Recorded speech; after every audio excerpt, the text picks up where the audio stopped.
Louise from Clarity Accountants. Today we're looking at how to raise a sales invoice on Xero.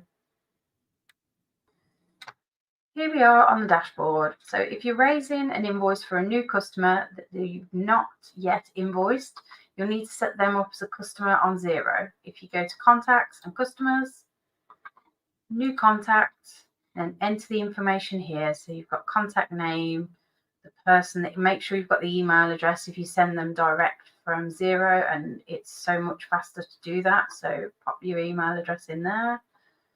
Any other information that you need goes in there. Save and close that one.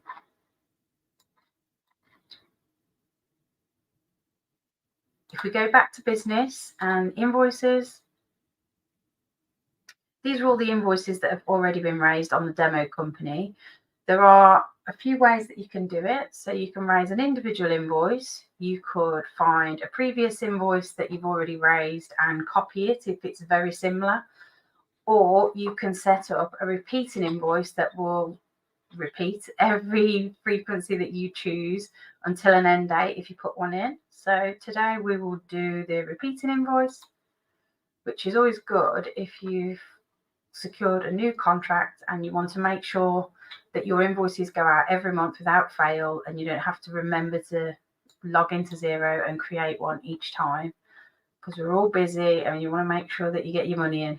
So we're going to repeat this invoice every month starting today, and we'll say that it's due in 7 days from the invoice date. Now these options, an end date if you have one. If not, just leave that blank. And then when the contract ends, if you haven't got a specific date, you just have to come into Xero and delete the repeating invoice so it stops. So here we can do save as draft, approve, or approve for sending. Save as draft, the invoice will appear in the draft invoices section and somebody will have to go in and approve it and also send it. But it's a prompt to make you realize that you need to send that invoice. So that may be what some people would prefer. Here is approve, and what that'll do, the invoice will be approved, but it won't be sent. So it will still require somebody to go into Xero to press send. Here, approve for sending, it will be approved, and it will also send each month if that's the frequency that you've chosen, and that will go out automatically to the customer. So we're going to choose approve, and then we can decide when we send it once the work's complete, maybe. So if we go invoice to ABC, reference in here, I'd put the purchase order number if you've been given one. That just makes it easier for the customer to match it to their order system and make sure that payment's not delayed. Some customers require that on all of their invoices, so if they do, just make sure you pop that in there.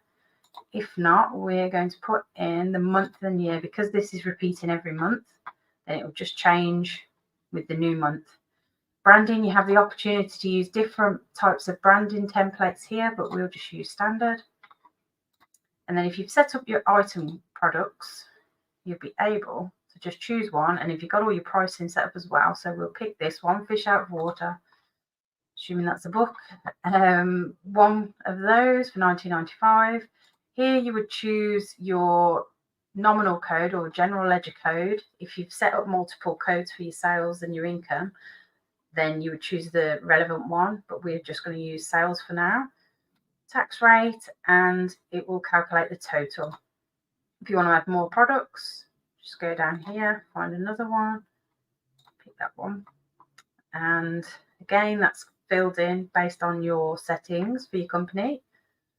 And that is our sales invoice, repeating sales invoice. If we now save that, here it is in the repeating section, ready to go every month.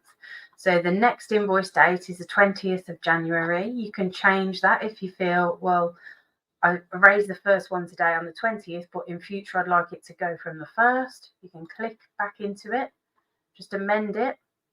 So we'll say in future, go from the 1st, save. And then on the 1st of every month, those will be raised automatically, and it will just wait for you to send them out. So if we click back on the All tab, you'll now see our December invoice that we've just raised, awaiting payment. You'll see in the end column, the sent column, that it hasn't been sent because we chose the approve option. But if you're now ready to send it, then if you click into it using the blue link,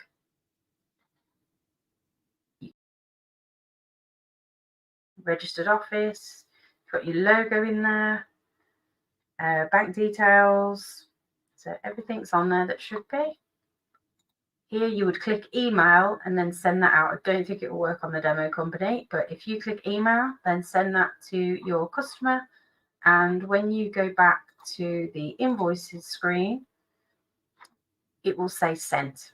So you'll know that those ones have been sent. So you can see those 3 have, those haven't.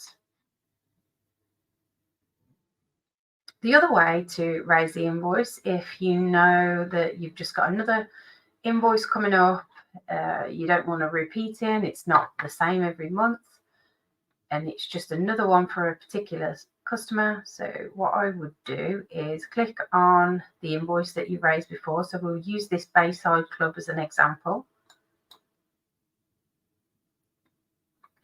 And I use this when something's slightly changed. Maybe they've ordered a different product, but it's already got all the information there, so you don't have to rekey it all in.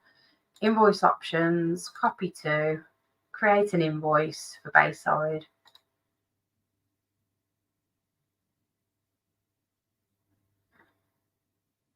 Leave it at today's date. We've given them 10 days. You can change the due date if you need to.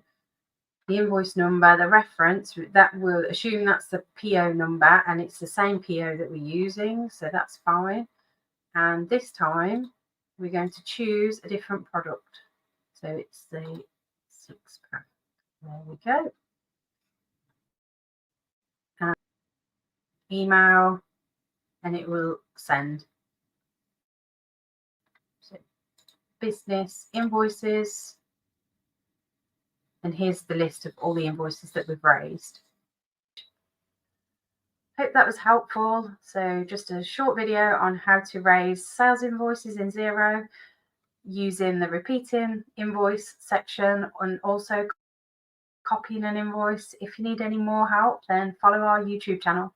Thank you. Bye.